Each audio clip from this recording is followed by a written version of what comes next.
e contras.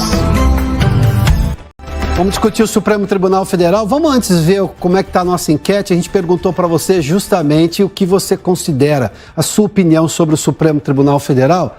A pergunta é: o Supremo Tribunal defende a Constituição na hora de garantir as liberdades e ser contra a censura? 92% dizem que não, é o resultado parcial. Vamos ao nosso debate, então. Para esse debate, nós recebemos aqui os senadores Luiz Pastore, pelo Espírito Santo, e Guaraci Silveira, por Tocantins, e também o jornalista Fernão Lara Mesquita. Senhores, sejam todos muito bem-vindos aqui.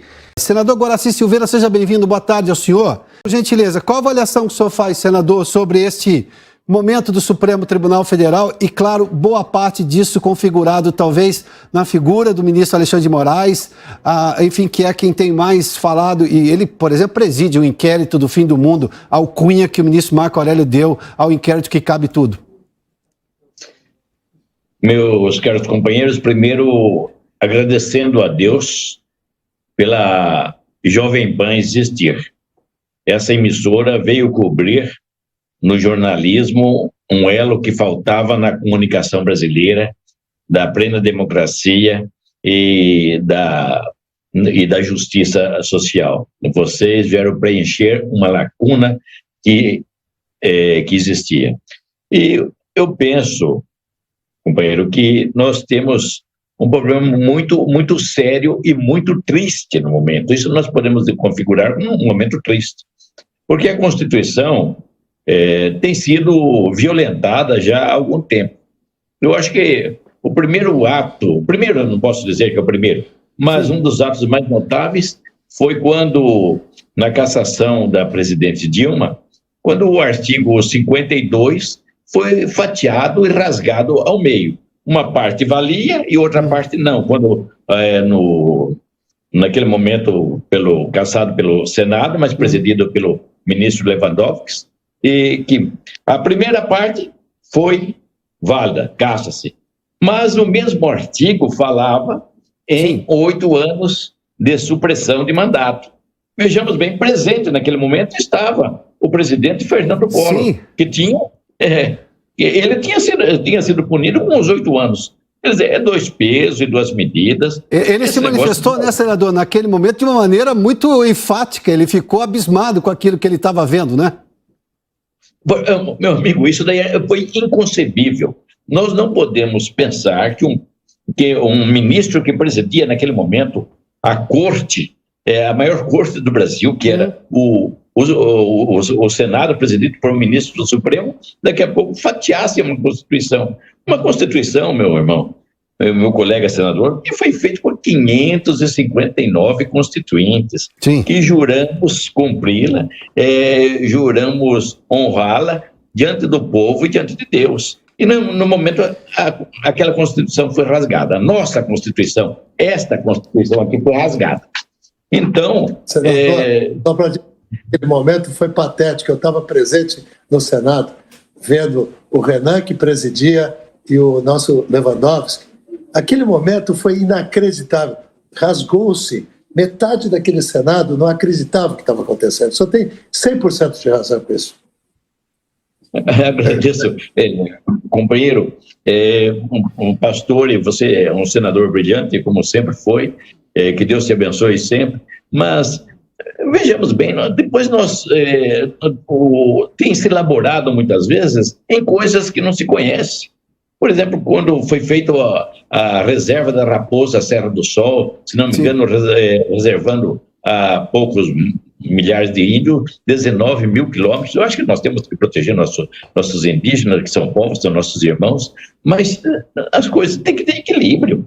E a Constituição foi um ato de inteligência, um ato de devoção, um ato de patriotismo de 559 constituintes. E de lá para cá, nós temos visto constantemente a Constituição ser violada. Pois não, Fernão? Tem um detalhe essa Constituição, quer dizer, uma Constituição, para ser democrática, o que qualifica uma Constituição como democrática ou não é o que ela diz, né? É o modo como ela é acatada ou submetida ao povo. Ela tem que ser referendada pelo povo. A nossa nunca foi. E esse é o problema do Brasil. Todos esses problemas que nós estamos discutindo aqui há 500 anos, né, decorrem disso. Quer dizer, democracia existe quando o povo manda no governo. Então, se você pensar só nesse conceito, você vai concluir que o brasileiro nunca cheirou democracia, nunca chegou perto de democracia. Mas, Fernão, essa é a Constituição que temos. Não dá para tentar imaginar qualquer outra coisa fora dela. O que está se questionando agora é uma releitura que esta formação atual do Supremo tem dado a coisas que até então pareciam pacificadas, se a gente olhar para o comportamento de outros ministros. Deixa eu só ouvir uma vez mais o senador Guaraci, porque se nós temos problemas do Supremo reconhecer os 57 milhões de eleitores, o Supremo também não reconhece os 513 deputados e 81 senadores quando passa por cima de decisões do Congresso, que são exatamente, para usar uma expressão conhecida, a casa do povo. Eles estão ali, eles são representantes. Senador Guaraci, como é que se faz? Porque o Senado, em tese, é a única casa que pode, de forma muito limitada, diga-se de passagem, fazer alguma coisa diante de arroubos de ministros do Supremo, com processos de impeachment, mas nada avança no Senado em relação a isso, à exceção do grupo de senadores, e eu sei que o senhor faz parte, justamente de discutir esse assunto. Convida os ministros a darem explicações e eles simplesmente ignoram o convite. Infelizmente, meu amigo, isso daí tem acontecido, mas pesa-me quando chamo alguma coisa de Supremo. Para mim, o único Supremo realmente é Deus. Mas, tirando o caráter místico disso daí, eu acho que mais Supremo seria o povo brasileiro, seria a nossa nação, Supremo realmente é a Constituição.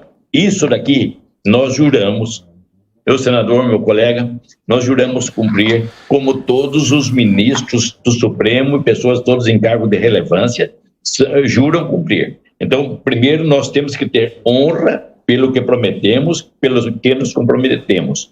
Mas eu acho que realmente falta a cada um se pôr no seu lugar e dizer, isso eu posso fazer, isso eu não posso. E nós dizemos que o Supremo é o guardião deste livro, é o guardião dessas leis.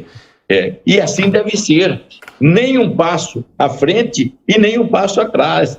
E julgando com justiça plena, com equilíbrio, sem amor, sem paixões políticas, mas com plena justiça. Essa deve ser a posição do Supremo e deve ser a posição do Senado e de qualquer pessoa que esteja envolvida com a política e esteja comprometido primeiro com Deus, e com a Constituição e com o povo, com a nação brasileira. Senhores, muitíssimo obrigado pela participação nesse debate. A gente vai manter esse assunto em voga aqui porque nós estamos fazendo o que a Constituição nos permite, discutir a República Brasileira, e essa liberdade o Supremo ainda não nos tomou.